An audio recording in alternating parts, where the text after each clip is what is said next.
Assalamualaikum dan selamat petang. Okey, hari ni kita punya topik, kita punya soalan, macam mana cikgu nak tolong macam mana cikgu nak buat kalau anak datang taska menangis. Okey, sebelum tu saya perkenalkan diri dulu.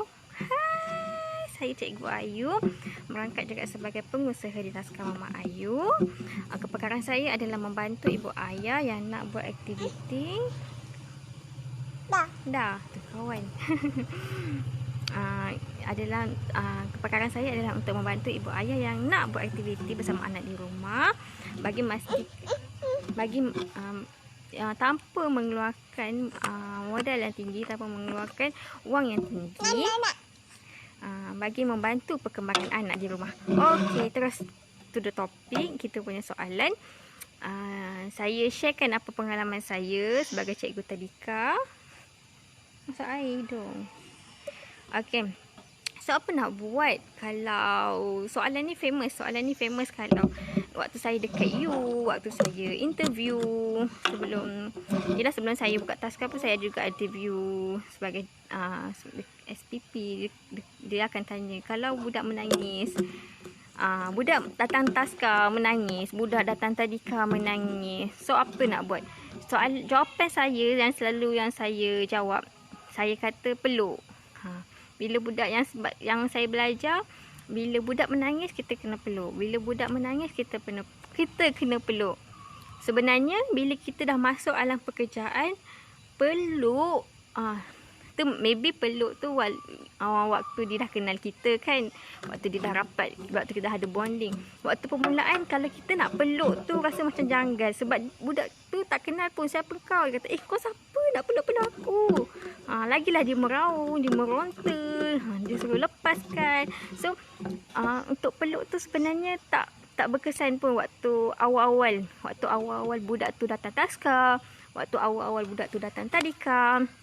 So, saya nak sharekan macam mana yang saya dengan cikgu-cikgu dekat Taska Mama Ayu buat.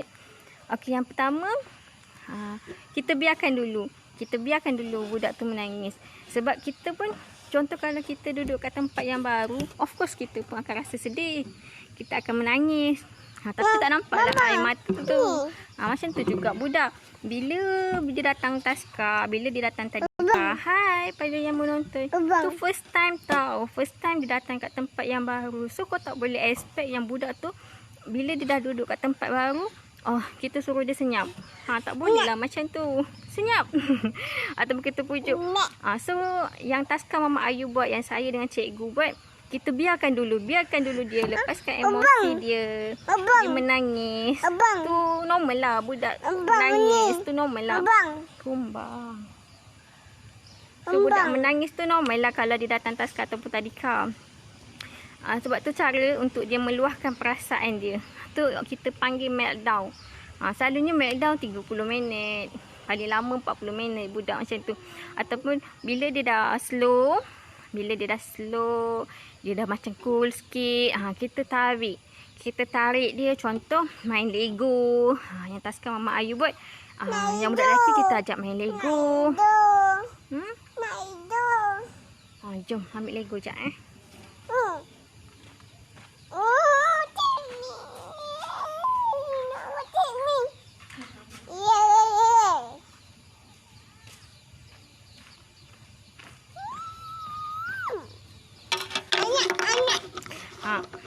banyak. Kita ajak, kalau lelaki kita ajak main Lego. Kita slow ajak. Kita yang cuba main dengan dia. Lama-lama dia pun rasa macam, cikgu ni baik. Tu cara yang pertama lah. Cara yang pertama tadi, kita biarkan dia menangis dulu. Jangan risau. Tu normal lah budak menangis. Kalau kau dah kerja dekat cikgu taska, memang dah kerja dekat cikgu tadika, so, nak kita kena tahan lah benda tu. Itu yang pertama. Yang kedua, tengok apa yang dia minat. Contoh budak kat sini, ada yang datang dia suka main Lego. Okey. Yang kedua, ada yang datang dia suka nak berkepit je. Kita nak masuk tandas pun susah. Dia nak ikut. So biarkan je. Biar je dia nak follow kita, dia nak pergi dapur ke, dia nak teman kita pergi tandas ke. biar je kita tutup je pintu, biar je dia nangis sekejap. Lepas tu kita terangkanlah kita pergi tandas, ataupun sebelum pergi tandas boleh terangkan dulu. Mama, ayah. Wah, tinggi. Buat rumah. So lama-lama bila dia asyik ikut kita ke kiri ke kanan, ke kiri ke kanan. Yang penting tak ada eye contact, okey? Abah juga. Buat tinggi-tinggi. Yang penting ada eye contact. Tapi dia nak ikut, biarkan dia ikut. Tapi last, dia akan rasa bosan and dia pun akan join kawan dia main. Okey. Tu jenis yang kedua lah yang saya boleh share. Dia akan berkepit. So biarkan je, okey? Yang ketiga, ada jenis kat sini dia suka main dekat dapur, dia suka main bekas, dia suka main. So kita nampak kalau dia suka main bekas, tak apa, okey boleh, biarkan je, asalkan dia happy, tak payah nak marah-marah. Kalau tu boleh buat dia senyap, tak apalah, dia suka main kat situ. Yang penting kita kena monitor dia lah. Okey, tu yang ketiga. Yang keempat, ada yang suka main dekat luar. Contohnya dia kat dalam dia menangis, lepas tu kita ajak main kat luar. Main kat luar, dia happy. Dia dah cikgu pun main sekali dekat sini.